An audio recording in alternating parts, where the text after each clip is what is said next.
Welcome back to Behind the Wheel. What comes to mind if I tell you the words sausage, beer and Lederhosen? That's right, today we're having German.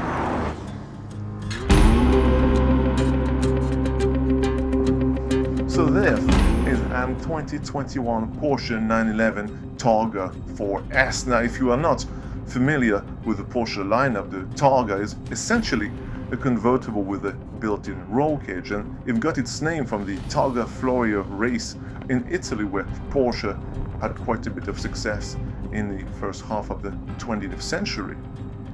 The car was introduced to the world in 1965 at the Frankfurt Motor Show, and it's remained a staple of the Porsche lineup ever since, and you can definitely see why. What a machine!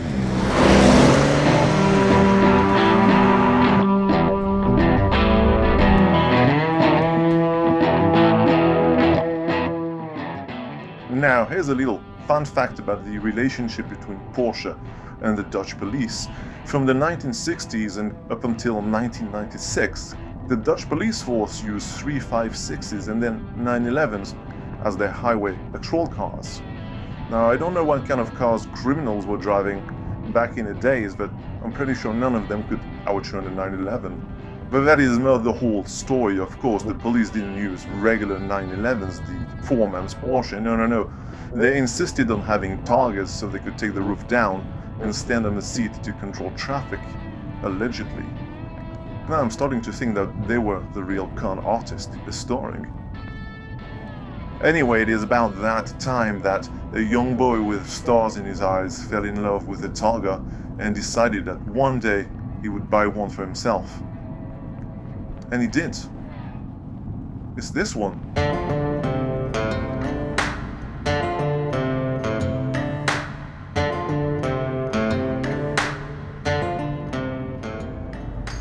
If that was a very good choice, if I may say so myself. Everything here is so nice. It's all beautifully stitched leather and high quality materials. The only thing I am not too fond of is the big touchscreen in the middle, and it's not because it's poor quality. On the contrary, it's beautiful, but like many people, I am a little bit stunned with touchscreens in cars. You see, a car constantly moves about, so it's very difficult to be accurate with your finger hanging around in mid-air like E.T. calling home. And it's even more a shame that all the buttons and switches around it are so nice and tactile. And I can't be the only one having a problem with touchscreens, because Porsche has been spacing them out of their most recent models. Well, at least the car has a proper rear view mirror, and that's one of those HD screens that freak me out and make me feel like I'm a vampire. It also has a good old rack and pinion power steering system. Now I know that electric power steering has gotten much better over the past decade or so, but really nothing beats the sensation of a good old mechanical hydraulic power steering column.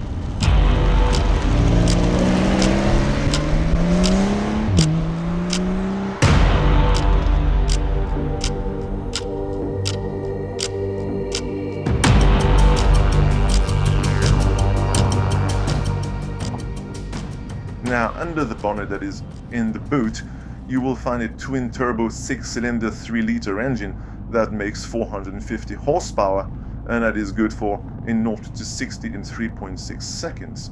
Well, that's not too bad for a car that weighs about the same as a rhinoceros. Now, I know what you're thinking. Anthony, this is not even as quick as the Rita, Queen of Speed ride at Alton Towers. And that is true, it is not. But on the plus side, with this car, you won't have to queue for hours surrounded by jams and the smell of fire, so I'll take the 911 any day of the week. And this 4S has a top speed of just north of 300 kilometers an hour, so if you live in Germany, knock yourselves out. Flat out, you would be able to do Berlin to Hamburg in less than an hour. And the sound, let me just press this button and listen to this thing. Oh my god, the sound! I have no trouble believing that this car comes from the same country that gave us Ludwig van Beethoven, Richard Wagner and Rammstein. Now, if I really had to nitpick, I would have to say that this is almost too perfect a car, but that's mostly due to one singular problem, and that's computers.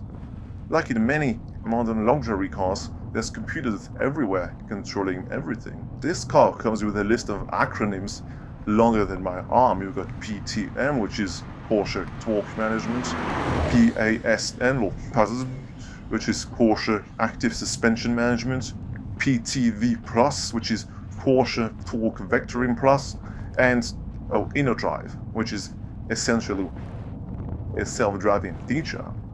But does a car like this really need all these gizmos? I really don't think so. I mean, have you seen the size of the tires and of the brakes?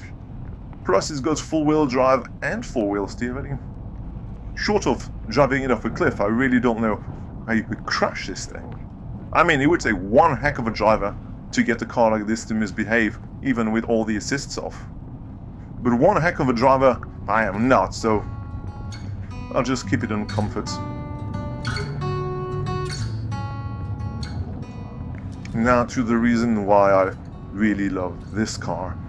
You see, I don't believe in the concept of middle-life crisis formula. I just think that we eventually get old enough to be able to afford the toys we always wanted, and so we do buy them. This was somebody's childhood dream car, and eventually they were able to afford it, and that makes me feel all warm and fuzzy inside. Can't wait for me to be able to afford my own aluminum Falcon. So what have we learned today? Well, number one, that the Dutch police are quite cheeky, but who can blame them? You would also lie to your boss if it meant you could get a 911 as a company car, so let's just sweep that under the rug.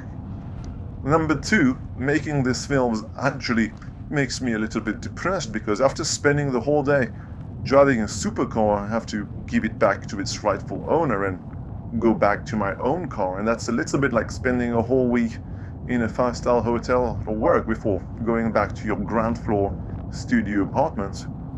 Technically it's got everything you need in it, but it's just not the same, is it? And I do miss the room service. And finally, don't give up on your dream car.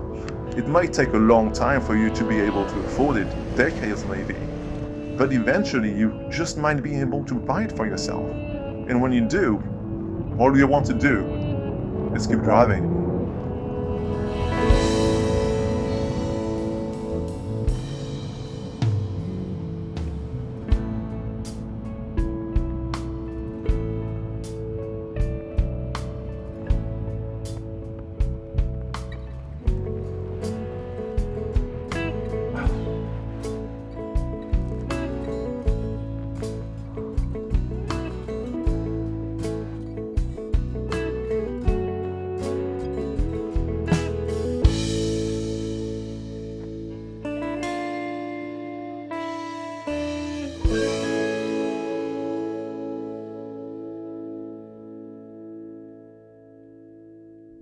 What the hell is an aluminum Falcon?